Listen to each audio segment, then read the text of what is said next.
crise économique au Liban est avant tout une crise bancaire et non politique. La crise résulte de plusieurs facteurs, notamment de l'ingénierie financière de la Banque du Liban, de la mauvaise gestion des banques commerciales et du manque d'investissement dans les secteurs productifs. Première chose, les ingénieries financières de la BDL.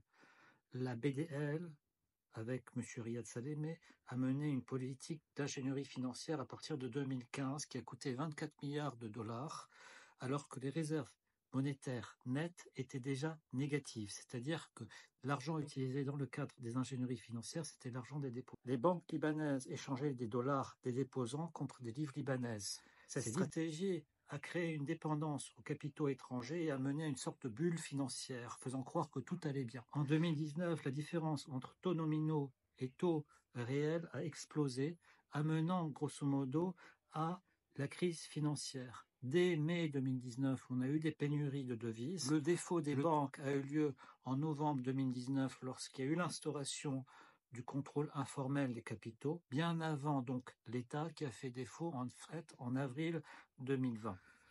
Il faut savoir maintenant aussi que les banques ont adopté des pratiques de prêts risqués et ont investi massivement dans les obligations d'État, malgré la dégradation des finances publiques et de la notation de l'État par les agences de notation. Cette dégradation, qui durait depuis de nombreuses années, n'a pas dissuadé les banques d'investir dans les eurobonds et les bons du Trésor. Elles ont également préféré des investissements à court terme, tels que l'immobilier, qui était impacté déjà à la base par une crise à partir de 2013, plutôt que les secteurs productifs. Donc, par ailleurs, les banques libanaises ont eu un gros défaut dans l'information de leurs déposants par rapport au risque. Elles n'informaient pas justement les déposants par rapport au risque parce que, grosso modo, ou les employés savaient, dans ce cas-là, ils étaient complices parce que les exécutifs savaient, les départements de recherche économique savaient, et ainsi de suite, ou par incompétence. Si crise, entre guillemets, d'origine politique il faut savoir que 43% des actions des banques appartiennent à des hommes politiques. Et évidemment, ils ne vont pas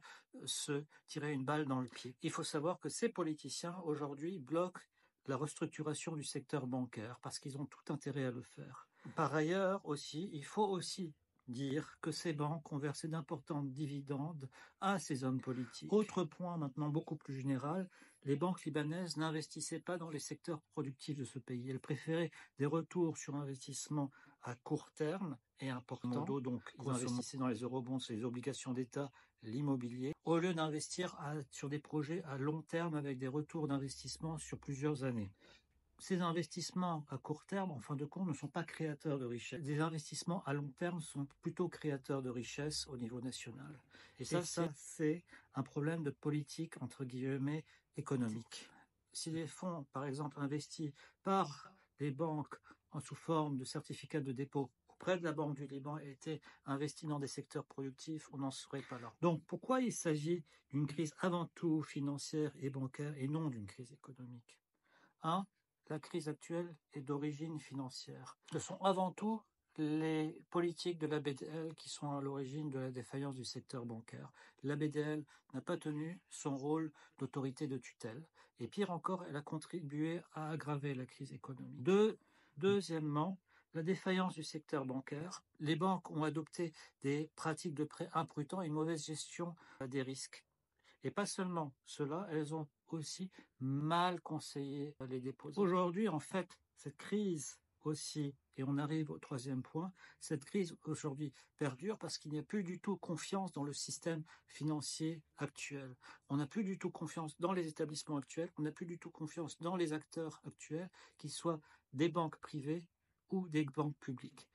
Il faut grosso modo faire un reset total du secteur. C'est-à-dire, il faut éliminer les banques actuelles pour établir la confiance avec l'établissement de nouvelles banques. Et aussi, il faut en fin de compte renforcer, et ça sera le quatrième point, il faut renforcer le know-how.